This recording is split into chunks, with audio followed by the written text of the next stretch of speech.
Kakapasok lang po na balita mga kababayan, sa araw na ito ay maituturing na tagumpay ang mga masasamang nilalang sa mundong ibabaw.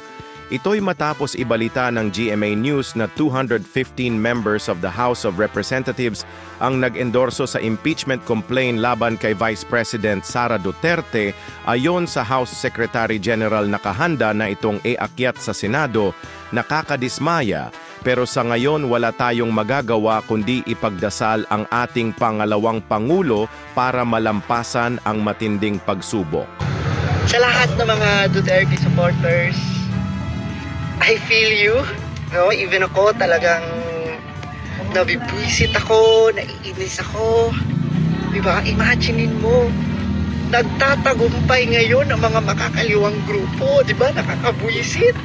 Imaginein mo, this government are listening sa mga makakaliwang grupo kila Franz Castro, diba? Nakakabwisit. Pero sa lahat ng mga naniniwala na sumusuporta sa mga Duterte, hintay lang, no? We have the numbers, we have the solid support.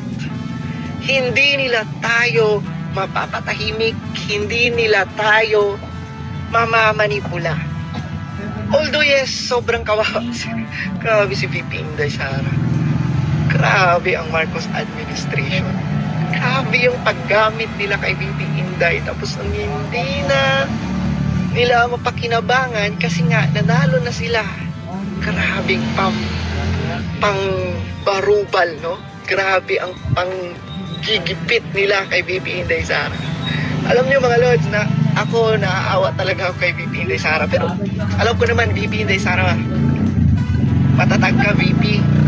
Kami ang nagluklok sa'yo, ibabalik ka namin.